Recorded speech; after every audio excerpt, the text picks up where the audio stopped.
எல்லாருக்கும் வணக்கம். பிக் பாஸில் இன்றைக்கான 2வது ப்ரோமோ வந்து ரிலீஸ் பண்ணியிருக்காங்க. இந்த ப்ரோமோ பொறுத்த வரைக்கும் ஓப்பன் நாமினேஷன் ஓகேவா? இந்த ஓப்பன் நாமினேஷன் நடந்து முடிஞ்சதுக்கப்புறமாச்சும் ஏதாச்சும் சண்டை வருதான்னு பார்ப்போம். இதை பொறுத்த வரைக்கும் முத்துக்குமரன், ஜாக்லின், அப்புறம் மஞ்சரி இவங்க 3 பேருமே ஒரே நேம் வந்து சொல்கிறாங்க. அருண் அப்படின்றவரை ஓகேவா? இந்த வீட்டில் இருக்கிறதுக்கு தகுதி இல்லாதவர் அப்படின்ட்டு நான் அருணை சொல்கிறேன் அப்படின்ற மாதிரி முத்துக்குமரன் வந்து சொல்கிறாரு ஓகேவா? அதேமாரி வந்து பார்த்தோம்னா ரயான் ஓகேவா? ரயானும் இன்னொரு யார் ஜெஃப்ரி இவங்க 2 பேரும் வந்து பார்த்தோன்னா மஞ்சரியை வந்து நாமினேட் பண்ணுறாங்க. மஞ்சரி ரொம்ப பாசியாக இருக்காங்க அப்படின்ற ஒரு காரணத்தை சொல்லி ஜெஃப்ரி வந்து நாமினேட் பண்ணுறாரு. சௌந்தர்யா வந்து பார்த்தோம்னா ஜாக்லினை வந்து நாமினேட் பண்ணுறாங்க ஓகேவா? இதோட வந்து இந்த ப்ரோமோ வந்து முடியுது. ஃபுல்லாக நாமினேஷன் லிஸ்ட்டு வந்து வெளியிட்டிருக்காங்க.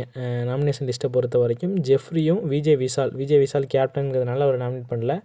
ஜெஃப்ரியும் நாமினேட் பண்ணல. மற்றபடி எல்லாருமே வந்து பார்த்தோம்னா இந்த லிஸ்ட்டில் வந்து இருக்காங்க ஓகேவா? முத்துக்குமரன், தீபக், சௌந்தர்யா, ஜாக்லின், அருண், ரயானு, ராணவ், பவித்ரா இந்த மாதிரி எல்லாருமே இதில் வந்து வந்திருக்காங்க.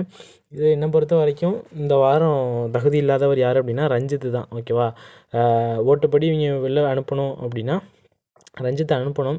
பட் ஆனால் வந்து பார்த்தோன்னா இந்த ஃபேமிலி ரவுண்டு ஒன்று இருக்கும் இல்லையா? ஃப்ரீ டாஸ்க்கு அதுக்காக அவரை வந்து வச்சுப்பாங்க. என்னை பொறுத்த வரைக்கும் ரயான் வெளில போகிறதுக்கான வாய்ப்புகள் அப்படின்றது ஒரு 70% வந்து இருக்குது அப்படின்னு நான் நினைக்கிறேன் ஓகேவா? மற்றபடி பவித்ராலாம் வெளில போக மாட்டாங்க, ராணவெலாம் போக மாட்டான் ஓகேவா? ஒன்று ரயான் இல்லை சப்போஸ் வந்து ரஞ்சித் அனுப்புனாலும் அனுப்புவாங்க.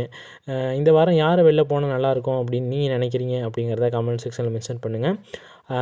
அது மட்டும் இல்லாமல் இது போல் பிக் பாஸ் சம்மந்தமான அப்டேட்ஸ்க்கு மறக்காம நம்ம சேனலை சப்ஸ்கிரைப் பண்ணி வச்சுக்கோங்க.